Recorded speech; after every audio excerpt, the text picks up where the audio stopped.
Hi friends, welcome back to our channel. ನಾನು ನಿಮ್ಮ ಶಿಲ್ಪ. Friends, ನಾನು ಇವತ್ತಿನ ವಿಡಿಯೋದಲ್ಲಿ ಬಂದುಬಿಟ್ಟು ಎಗ್ ಪಪ್ಸು ಈಸಿಯಾಗಿ ಮನೆಯಲ್ಲೇ ಯಾವ ಥರ ಮಾಡ್ಕೊಳ್ಳೋದು ಅಂತ ತೋರಿಸ್ಕೊಡ್ತಾ ಇದ್ದೀನಿ.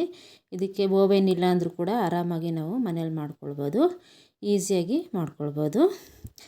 ಫ್ರೆಂಡ್ಸ್, ನೀವಿನ್ನೂ ನಮ್ಮ ಚಾನಲ್ಗೆ ಸಬ್ಸ್ಕ್ರೈಬ್ ಆಗಿಲ್ಲ ಅಂದರೆ ಈ ಕೂಡಲೇ ಸಬ್ಸ್ಕ್ರೈಬ್ ಆಗಿ, ಹಾಗೆ ಪಕ್ಕದಲ್ಲಿ ಬರೋ ಬೆಲ್ಲೈಕನ್ನು ಆನಲ್ಲಿ ಇಟ್ಕೊಳ್ಳಿ. ವಿಡಿಯೋ ಇಷ್ಟ ಆದರೆ ವಿಡಿಯೋಗೆ ಒಂದು ಲೈಕ್ ಮಾಡಿ, ಹಾಗೆ ನಿಮ್ಮ ಫ್ಯಾಮಿಲಿ ಫ್ರೆಂಡ್ಸ್ಗೆ ಶೇರ್ ಮಾಡಿ. ಹಾಗಾದರೆ ಬನ್ನಿ ಇವತ್ತಿನ ವಿಡಿಯೋಗೆ ಬೇಕಾಗುವಂಥ ಇಂಗ್ರೀಡಿಯೆಂಟ್ಸು ಮಾಡುವ ವಿಧಾನ ನೋಡ್ಕೊಳ್ಳೋಣ. ಒಂದು 5 ಮೊಟ್ಟೆನ ಬೇಯಿಸಿ ಸಿಪ್ಪೆ ತೆಗೆದು ಈ ಥರ ಕಟ್ ಮಾಡಿ ಇಟ್ಕೊಂಡಿದ್ದೀನಿ. ಹಾಗೆ 3 ಈರುಳ್ಳಿನ ಈ ಥರ ಚಿಕ್ಕದಾಗಿ ಕಟ್ ಮಾಡಿ ಇಟ್ಕೊಂಡಿದ್ದೀನಿ. 2 ಹಸಿಮೆಣ್ಸಿನ್ಕಾಯಿನ ಈ ಥರ ಕಟ್ ಮಾಡಿ ಇಟ್ಕೊಂಡಿದ್ದೀನಿ. ಸ್ವಲ್ಪ ಕೊತ್ತಂಬರಿ, ಒಂದು 3 ಸ್ಪೂನು ತುಪ್ಪ, 1 ಸ್ಪೂನು ಶುಂಠಿ ಬೆಳ್ಳುಳ್ಳಿ ಪೇಸ್ಟು, ರುಚಿಗೆ ತಕ್ಕಷ್ಟು ಉಪ್ಪು, ಹಾಗೆ ಅಕ್ಕಿ ಹಿಟ್ಟು 1 ಸ್ಪೂನ್ ಆಗೋಷ್ಟು ಅಕ್ಕಿ ಹಿಟ್ಟು ತಗೊಂಡಿದ್ದೀನಿ. ಒಂದು ಮೊಟ್ಟೆ, ಇದು ಹಸಿ ಮೊಟ್ಟೆ ಒಂದು ತಗೊಂಡಿದ್ದೀನಿ. ಅಚ್ಚ ಖಾರದ ಪುಡಿ ಒಂದು ಅರ್ಧ ಸ್ಪೂನು, 1 ಸ್ಪೂನ್ ಧನಿಯಾ ಪುಡಿ, ಗರಂ ಮಸಾಲ ಸ್ವಲ್ಪನೇ ಸ್ವಲ್ಪ, ಹಾಗೆ ಸ್ವಲ್ಪ ಅರಿಶಿನ ತಗೊಂಡಿದ್ದೀನಿ. ಮೈದಾ ಒಂದು 300 ಗ್ರಾಮ್ ಆಗೋಷ್ಟು ಮೈದಾ ತಗೊಂಡಿದ್ದೀನಿ. ಡೀಪ್ ಫ್ರೈಗಾಗೋಷ್ಟು ಎಣ್ಣೆ. ಈಗ ಮೈದಾ ಕಲಿಸ್ಕೊಳ್ಳೋಣ. ಇದಕ್ಕೆ ಮೈದಕ್ಕೆ 1 ಸ್ಪೂನು ಉಪ್ಪು ಹಾಕ್ಕೊಂಡಿದ್ದೀನಿ. ಹಾಗೆ ತುಪ್ಪ 1 ಸ್ಪೂನ್ ಹಾಕ್ಕೊತಾ ಇದ್ದೀನಿ. ತುಪ್ಪನೂ ಹಾಕ್ಕೊಂಡು ಇದೆಲ್ಲ ಒಂದು ಸಲ ಮಿಕ್ಸ್ ಮಾಡ್ಕೊಬೇಕು. ನೋಡಿ, ಈ ಥರ ಎಲ್ಲ ಮಿಕ್ಸ್ ಮಾಡಿಕೊಂಡು ಇದನ್ನು ಆನಂತರ ಇದಕ್ಕೆ ಸ್ವಲ್ಪನೇ ನೀರು ಸೇರಿಸ್ಕೊತ ಮಿಕ್ಸ್ ಮಾಡ್ಕೊಬೇಕು. ಈ ಥರ ನೀರು ಹಾಕ್ಕೊತ ಕಲಿಸ್ಕೊಳ್ಳಿ. ಸ್ವಲ್ಪ ಗಟ್ಟಿಯಾಗಿ ಕಲಿಸ್ಕೊಬೇಕು. ನಾವು ಚಪಾತಿ ಹಿಟ್ಟು ಕಲಿಸ್ಕೊತೀವಲ್ಲ, ಅದಕ್ಕಿಂತ ಸ್ವಲ್ಪ ಗಟ್ಟಿಯಾಗಿ ಕಲಿಸ್ಕೊಬೇಕು. ನೋಡಿ, ಈ ಥರ ಮಿಕ್ಸ್ ಮಾಡ್ಕೊಳ್ಳಿ. ಒಂದೇ ಸಲ ನೀರು ಹಾಕೋಕ್ಕೆ ಹೋಗಬೇಡಿ.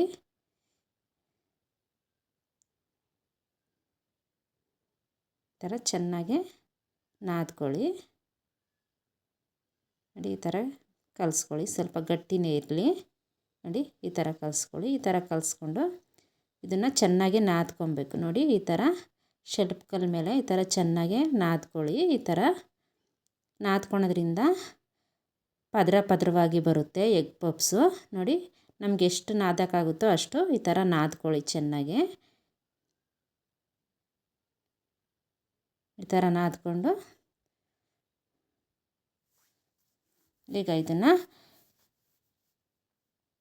ಒಂದು ಬೌಲಲ್ಲಿ ಹಾಕಿ ಇದನ್ನು ಮುಚ್ಚಿಡೋಣ. ಮುಚ್ಚಿ ಪಕ್ಕಕ್ಕೆ ಎತ್ತಿಟ್ಕೊಳ್ಳೋಣ. ಈಗ ಸ್ಟಫಿಂಗ್ ಯಾವ ಥರ ಮಾಡ್ಕೊಳ್ಳೋದಂತ ನೋಡೋಣ. ಸ್ಟವ್ ಮೇಲೆ ಬಾಣಲೆ ಇಟ್ಕೊಂಡು 1-2 ಸ್ಪೂನ್ ಎಣ್ಣೆ ಹಾಕ್ಕೊಂಡಿದ್ದೀನಿ. ಎಣ್ಣೆ ಬಿಸಿ ಆದ ನಂತರ ಈರುಳ್ಳಿ ಹಾಕ್ಕೊಂಡಿದ್ದೀನಿ. ಈರುಳ್ಳಿನ ಸ್ವಲ್ಪ ಫ್ರೈ ಮಾಡ್ಕೊಬೇಕು. ಈರುಳ್ಳಿನ 1-2 ನಿಮಿಷ ಫ್ರೈ ಮಾಡ್ಕೊಳ್ಳಿ. ಈ ಥರ 2 ನಿಮಿಷ ಫ್ರೈ ಮಾಡ್ಕೊಂಡ ನಂತರ ಇದಕ್ಕೆ ಹಸಿಮೆಣ್ಸಿನ್ಕಾಯಿ ನೋಡಿ ಚಿಕ್ಕದಾಗಿ ಕಟ್ ಮಾಡಿ ಹಾಕ್ಕೊಳ್ಳಿ ಹಸಿಮೆಣ್ಸಿನ್ಕಾಯಿನ. ಹಾಗೆ ಶುಂಠಿ ಬೆಳ್ಳುಳ್ಳಿ ಪೇಸ್ಟು ಹಾಕ್ಕೊಂಡು ಇದನ್ನೆಲ್ಲ ಫ್ರೈ ಮಾಡ್ಕೊಬೇಕು. ಒಂದು 3-4 ನಿಮಿಷ ಫ್ರೈ ಮಾಡ್ಕೊಬೇಕಾಗುತ್ತೆ.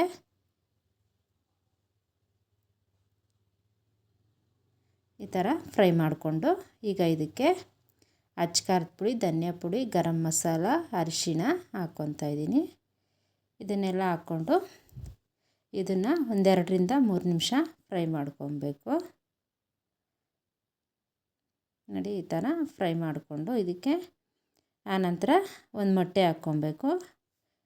ಮೊಟ್ಟೆನ ಇದಕ್ಕೆ ಒಡೆದು ಹಾಕ್ಕೊತಾ ಇದ್ದೀನಿ. ನೀವು ಜಾಸ್ತಿ ಕ್ವಾಂಟಿಟಿಲಿ ಮಾಡೋದಾದರೆ 1-2 ಮೊಟ್ಟೆ ಹಾಕ್ಕೊಳ್ಳಿ. ನಾನಿಲ್ಲಿ ಒಂದೇ ಮೊಟ್ಟೆ ಹಾಕ್ಕೊತಾ ಇದ್ದೀನಿ. ನಾನು ಕಮ್ಮಿ ಕ್ವಾಂಟಿಟಿಲಿ ಮಾಡ್ತಾಯಿದ್ದೀನಲ್ಲ, ಅದಕ್ಕೇ 1 ಮೊಟ್ಟೆ ಹಾಕ್ಕೊಂಡು ಥರ ಫ್ರೈ ಮಾಡ್ಕೊತಾ ಇದ್ದೀನಿ. ಮೊಟ್ಟೆ ಹಾಕ್ಕೊಂಡು ಇದನ್ನು ಒಂದು 3-4 ನಿಮಿಷ ಫ್ರೈ ಮಾಡ್ಕೊಳ್ಳಿ. ಮೊಟ್ಟೆಯಲ್ಲಿರೋ ಹಸಿ ವಾಸನೆ ಎಲ್ಲ ಹೋಗಬೇಕು, ಅಲ್ಲಿವರೆಗೂ ಫ್ರೈ ಮಾಡ್ಕೊಳ್ಳಿ. ಇದು ಉದುದ್ರಾಗ ಆಗಬೇಕು, ಅಲ್ಲಿವರೆಗೂ ಫ್ರೈ ಮಾಡ್ಕೊತಾ ಇರಿ. ನೋಡಿ, ಇಷ್ಟು ಫ್ರೈ ಆದರೆ ಸಾಕು. ಈಗ ಇದಕ್ಕೆ ಚಿಕ್ಕದಾಗೆ ಕಟ್ ಮಾಡಿಟ್ಟಿರುವಂತಹ ಕೊತ್ತಂಬರಿ ಹಾಕ್ಕೊತಾ ಇದ್ದೀನಿ. ಕೊತ್ತಂಬರಿ ಹಾಕ್ಕೊಂಡು ಹಾಗೆ ಉಪ್ಪು ಹಾಕ್ಕೊಂಡಿದ್ದೀನಿ. ಇದಕ್ಕೆ ಎಷ್ಟು ಬೇಕಾಗುತ್ತೋ ಅಷ್ಟು ಉಪ್ಪು ಹಾಕ್ಕೊಂಡು ಇದನ್ನೆಲ್ಲ ಮಿಕ್ಸ್ ಮಾಡ್ಕೊತಾ ಇದ್ದೀನಿ. ಥರ ಮಿಕ್ಸ್ ಮಾಡಿಕೊಂಡು ಇದನ್ನು ಇಳಿಸ್ಕೊಂಡ್ಬಿಡಬೇಕು. ಇಳಿಸ್ಕೊಂಡು ತುಪ್ಪ ತೊಗೊಂಡಿದ್ವಲ್ಲ ನಾವು, 1-2 ಸ್ಪೂನ್ ತುಪ್ಪ ಇದೆ, ಅದಕ್ಕೆ 1 ಸ್ಪೂನು ಎಣ್ಣೆ ಹಾಕ್ಕೊತಾ ಇದ್ದೀನಿ. ಎಣ್ಣೆ ಹಾಕ್ಕೊಂಡು ಇದನ್ನೆಲ್ಲ ಒಂದು ಸಲ ಮಿಕ್ಸ್ ಮಾಡಿಕೊಂಡು ಈಗ ಇದಕ್ಕೆ 1 ಸ್ಪೂನ್ ಆಗುವಷ್ಟು ಅಕ್ಕಿ ಹಿಟ್ಟು ಹಾಕ್ಕೊತಾ ಇದ್ದೀನಿ. ಇದಕ್ಕೆ ಅಕ್ಕಿ ಹಿಟ್ಟೇ ಹಾಕ್ಕೊಳ್ಳಿ, ಮೈದಾ ಗೋಧಿ ಹಿಟ್ಟೇನು ಹಾಕ್ಕೊಳಕ್ಕೆ ಹೋಗಬೇಡಿ. ನಾವು ಅಕ್ಕಿ ಹಿಟ್ಟು ಹಾಕ್ಕೊಂಡ್ರೆ ಕ್ರಿಸ್ಪಿಯಾಗಿ ಬರುತ್ತೆ, ಆದ ಕಾರಣ ಅಕ್ಕಿ ಹಿಟ್ಟು ಹಾಕ್ಕೊಂಡು ಈ ಥರ ಮಿಕ್ಸ್ ಮಾಡಿಕೊಂಡು ಇದನ್ನು ಪಕ್ಕಕ್ಕೆ ಎತ್ತಿಟ್ಕೊಳ್ಳಿ. ಈಗ ಇನ್ನೊಂದು ಬೌಲಲ್ಲಿ ಮೈದಾ ತೊಗೊಂಡಿದ್ದೀನಿ, 1 ಸ್ಪೂನ್ ಮೈದಾ ತೊಗೊಂಡು 1-2 ಸ್ಪೂನ್ ನೀರು ಹಾಕ್ಕೊಂಡು ಈ ಥರ ಮಿಕ್ಸ್ ಮಾಡ್ಕೊತಾ ಇದ್ದೀನಿ. ಮಿಕ್ಸ್ ಮಾಡಿಕೊಂಡು ಪಕ್ಕಕ್ಕೆ ಎತ್ತಿಟ್ಕೊಳ್ಳಿ. ಈಗ ನಾವು ಮಿಕ್ಸ್ ಮಾಡಿಟ್ಕೊಂಡಿದ್ವಲ್ಲ ಮೈದಾ ಹಿಟ್ಟನ್ನ ತಗೊಂಡು ಸ್ವಲ್ಪನೇ ಈ ಥರ ಉಂಡೆ ಮಾಡಿ ಪಕ್ಕಕ್ಕೆ ಎತ್ತಿಟ್ಕೊಳ್ಳಿ.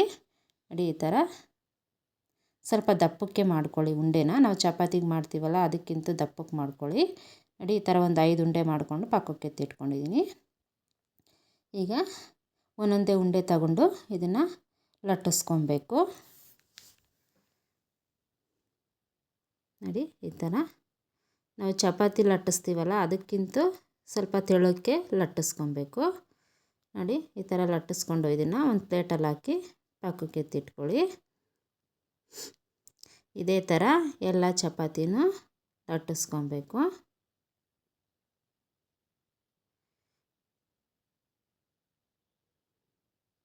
ಈ ಥರ ನಮಗೆ ಎಷ್ಟು ಲಟ್ಟಿಸೋಕ್ಕೆ ಆಗುತ್ತೋ ಅಷ್ಟು ತೆಳ್ಳಕ್ಕೆ ಲಟ್ಟಿಸ್ಕೊಳ್ಳಿ. ಲಟ್ಟಿಸ್ಕೊಂಡು ಎಲ್ಲನೂ ಈ ಥರ ಸೈಡಲ್ಲಿ ಇಟ್ಕೊಳ್ಳಿ. ಈಗ ಎಲ್ಲನೂ ಲಟ್ಟಿಸಾಯಿತು. ಈಗ ಒಂದೊಂದನ್ನೇ ತಗೊಂಡು ಈ ಥರ ಹಾಕ್ಕೊಂಡು ಈಗ ಒಂದೊಂದ್ರ ಮೇಲೇ ನಾವು ರೆಡಿ ಮಾಡಿ ಇಟ್ಕೊಂಡಿದ್ವಲ್ಲ ಎಣ್ಣೆ ಮತ್ತು ತುಪ್ಪ ಅಕ್ಕಿ ಹಿಟ್ಟು ಹಾಕ್ಬಿಟ್ಟು ಅದನ್ನು ಸ್ವಲ್ಪನೇ ಇದ್ರ ಮೇಲೆ ಹಾಕ್ಬಿಟ್ಟು ಸ್ಪ್ರೆಡ್ ಮಾಡಿ, ಆನಂತರ ಇದ್ರ ಮೇಲೆ ಇನ್ನೊಂದು ಹಾಕ್ಕೊಬೇಕು. ಹಾಕ್ಕೊಂಡು ಸೇಮ್ ಅದೇ ಥರನೇ ಹಾಕ್ಕೊತ ಈ ಥರ ಎಲ್ಲ ಒಂದ್ರ ಮೇಲೆ ಒಂದು ಈ ಥರ ಹಾಕ್ಕೊತ ತುಪ್ಪನ ಹಾಕ್ಕೊಂಡು ಈ ಥರ ಸ್ಪ್ರೆಡ್ ಮಾಡ್ಕೊಳ್ಳಿ.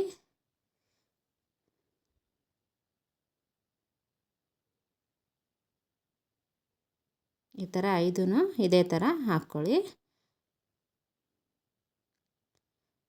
ಹಾಕ್ಕೊಂಡು ಇದೇ ಮೇಲೆ ಲಾಸ್ಟಲ್ಲಿ ಈ ಥರ ಲಟ್ಟಿಸ್ಕೊಬೇಕು ಲೈಟಾಗಿ, ಜಾಸ್ತಿ ಅದನ್ನು ಬೇಡಿ, ಸ್ವಲ್ಪನೇ ಮೇಲ್ಮೇಲೆ ಈ ಥರ ಲಟ್ಟಿಸ್ಕೊಳ್ಳಿ. ಈ ಥರ ಲಟ್ಟಿಸ್ಕೊಂಡು ಆನಂತರ ಸೈಡಲ್ಲಿ ಈ ಥರ ಸ್ಟ್ರೈಟಾಗಿ ಕಟ್ ಮಾಡ್ಕೊಬೇಕು.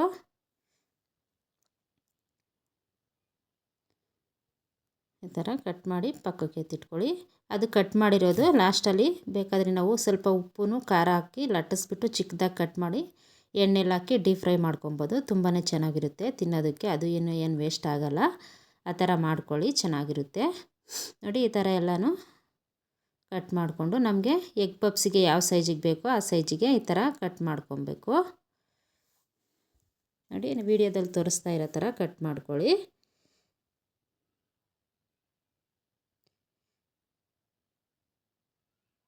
ಈ ಥರ ಕಟ್ ಮಾಡಿಕೊಂಡು ನಾವು ಮೊದಲೇ ರೆಡಿ ಮಾಡಿ ಇಟ್ಕೊಂಡಿರುವಂತಹ ಸ್ಟಫಿಂಗ್ನ ಒಂದೊಂದು ಸ್ಪೂನ್ ಇಟ್ಕೊತಾ ಇದ್ದೀನಿ, ಒಂದೊಂದಕ್ಕೆ ಒಂದೊಂದು ಸ್ಪೂನು. ಹಾಗೆ ನಾವು ಬೇಯಿಸಿ ಕಟ್ ಮಾಡಿಟ್ಟಿದ್ವಲ್ಲ ಮೊಟ್ಟೆ, ಒಂದೊಂದು ಮೊಟ್ಟೆನೂ ಇದಕ್ಕೆ ಇಡ್ತಾಯಿದ್ದೀನಿ.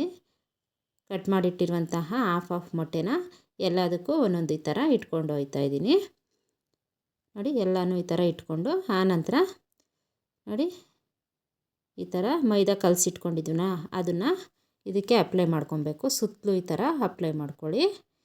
ಎಲ್ಲದಕ್ಕೂ ಇದೇ ಥರ ಸುತ್ತಲೂ ಅಪ್ಲೈ ಮಾಡಿಕೊಂಡು ಇದನ್ನು ಕವರ್ ಮಾಡ್ಕೊಬೇಕು. ಈ ಥರ ಮೈದಾ ಹಿಟ್ಟು ಈ ಥರ ಅಪ್ಲೈ ಮಾಡೋದ್ರಿಂದ ಎಣ್ಣೆಲಿ ಹಾಕಿ ಡೀಪ್ ಫ್ರೈ ಮಾಡಿದಾಗ ಇದು ಬಿಟ್ಕೊಳಲ್ಲ, ನೀಟಾಗಿ ಅಂಟ್ಕೊಳ್ಳುತ್ತೆ. ಆದ ಕಾರಣ ಈ ಥರ ಮಾಡ್ಕೊಳ್ಳಿ.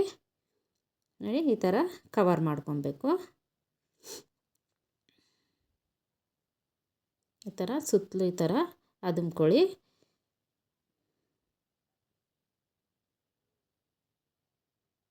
ಈ ಥರ ಸುತ್ತಲೂ ಕವರ್ ಮಾಡಿಕೊಂಡು ಇದನ್ನು ಒಂದು ಪ್ಲೇಟಲ್ಲಿ ಹಾಕಿ ಪಕ್ಕಕ್ಕೆ ಎತ್ತಿಟ್ಕೊಳ್ಳಿ. ನೋಡಿ, ಇದೇ ಥರ ಎಲ್ಲನೂ ಸುತ್ತಲೂ ಕವರ್ ಮಾಡಿಕೊಂಡು ಪಕ್ಕಕ್ಕೆ ಎತ್ತಿಟ್ಕೊಳ್ಳಿ. ನೋಡಿ, ನಾನು ಎಲ್ಲನೂ ರೆಡಿ ಮಾಡಿಕೊಂಡು ಒಂದು ಪ್ಲೇಟಲ್ಲಿ ಹಾಕಿ ಇಟ್ಕೊಂಡಿದ್ದೀನಿ. ಈಗ ಎಣ್ಣೆ ಕಾಯಕ್ಕೆ ಇಟ್ಟಿದ್ದೀನಿ. ಈಗ ಎಣ್ಣೆ ಚೆನ್ನಾಗಿ ಬಿಸಿ ಇದೆ, ಅದಕ್ಕೆ ನಾವು ರೆಡಿ ಮಾಡಿ ಇಟ್ಕೊಂಡಿರುವಂತಹ ಎಗ್ ಪಪ್ಸ್ನ ಹಾಕ್ಕೊಬೇಕು. ನೋಡಿ, ನಾನು ಒಂದು ಎರಡೇ ಹಾಕ್ಕೊಂಡು ಡೀಪ್ ಫ್ರೈ ಮಾಡ್ಕೊತಾ ಇದ್ದೀನಿ. 2 ಇಲ್ವಾ 3 ಹಾಕ್ಕೊಂಡು ಡೀಪ್ ಫ್ರೈ ಮಾಡ್ಕೊಬೋದು. ಈಗ ಒಂದು ಸೈಡ್ ಫ್ರೈ ಆದ ನಂತರ ಇನ್ನೊಂದು ಸೈಡ್ಗೆ ತಿರುಗಿಸ್ಕೊಬೇಕು. ಎಣ್ಣೆ ನಾವು ಹಾಕಬೇಕಾದ್ರೆ ಚೆನ್ನಾಗಿ ಬಿಸಿ ಇರಬೇಕು. ನಾವು ಎಗ್ ಪಪ್ಸ್ ಹಾಕಿದ ಮೇಲೆ ಇದನ್ನು ಮೀಡಿಯಮ್ ಫ್ಲೇಮಲ್ಲಿ ಇಟ್ಕೊಂಡು ಫ್ರೈ ಮಾಡ್ಕೊಳ್ಳಿ. ಈ ಥರ ಫ್ರೈ ಮಾಡ್ಕೊಳೋದ್ರಿಂದ ಫುಲ್ ಒಳಗಡೆವರೆಗೂ ನೀಟಾಗಿ ಫ್ರೈ ಆಗುತ್ತೆ. ಈ ಥರ ಕಲರ್ ಚೇಂಜ್ ಆಗೋವರೆಗೂ ಫ್ರೈ ಮಾಡ್ಕೊಬೇಕು. ನೋಡಿ, ಇಷ್ಟು ಕಲರ್ ಚೇಂಜ್ ಆದರೆ ಸಾಕು. ಈಗ ಇದನ್ನು ಎತ್ಕೊತಾ ಇದ್ದೀನಿ. ನೋಡಿ, ಈ ಥರ ನೋಡಿ ಎಷ್ಟು ಚೆನ್ನಾಗಿ ಪದರ ಪದರ ಬಂದಿದೆ. ಇದೇ ಥರ ಎಲ್ಲನೂ ಡೀಪ್ ಫ್ರೈ ಮಾಡ್ಕೊಬೇಕು. ತುಂಬಾ ಚೆನ್ನಾಗಿರುತ್ತೆ. ನಾವು ಅಂಗಡೀಲಿ ತಂದು ತಿನ್ನೋದಕ್ಕಿಂತ ತುಂಬ ಚೆನ್ನಾಗಿರುತ್ತೆ. ಅಷ್ಟೇ ಹೆಲ್ದಿಯಾಗಿ ಕೂಡ ಮಾಡ್ಕೋಬೋದು ನಾವು ಮನೆಯಲ್ಲಿ. ನೋಡಿ, ಈಗ ಇದು ಎಲ್ಲನೂ ಈ ಥರ ಡೀಪ್ ಫ್ರೈ ಮಾಡಿ ಎತ್ಕೊಂಡ್ರೆ ನಮಗೆ ಎಗ್ ಪಪ್ಸು ರೆಡಿಯಾಗುತ್ತೆ. ಈಗ ನಾನು ಎಲ್ಲನೂ ಡೀಪ್ ಫ್ರೈ ಮಾಡಿ ಎತ್ಕೊಂಡಿದ್ದೀನಿ. ನೋಡಿ ಎಷ್ಟು ಚೆನ್ನಾಗಿ ಬಂದಿದೆ ಅಂತ. ತುಂಬಾ ಚೆನ್ನಾಗಿರುತ್ತೆ. ನೀವು ಒಂದು ಸಲ ಟ್ರೈ ಮಾಡಿ ನಿಮಗೆ ಹೇಗೆ ಬಂತು ಅಂತ ಕಮೆಂಟ್ ಮೂಲಕ ತಿಳಿಸಿ. ಹಾಗೆ ವಿಡಿಯೋ ಇಷ್ಟ ಆದರೆ ವಿಡಿಯೋಗೆ ಒಂದು ಲೈಕ್ ಮಾಡಿ. ಹಾಗೆ ಮತ್ತಷ್ಟು ಈಸಿ ರೆಸಿಪಿಗೋಸ್ಕರ ನಮ್ಮ ಶಿಲ್ಪಾ ಕಿಚನ್ ಆ್ಯಂಡ್ ಫ್ಯಾಷನ್ ಚಾನಲ್ನ ಸಬ್ಸ್ಕ್ರೈಬ್ ಮಾಡ್ಕೊಳ್ಳಿ. ವಿಡಿಯೋ ನೋಡಿದ್ದಕ್ಕಾಗಿ ಎಲ್ಲರಿಗೂ ಧನ್ಯವಾದಗಳು. Thank you for watching. ಮತ್ತೊಂದು ರೆಸಿಪಿಯೊಂದಿಗೆ ಭೇಟಿಯಾಗೋಣ.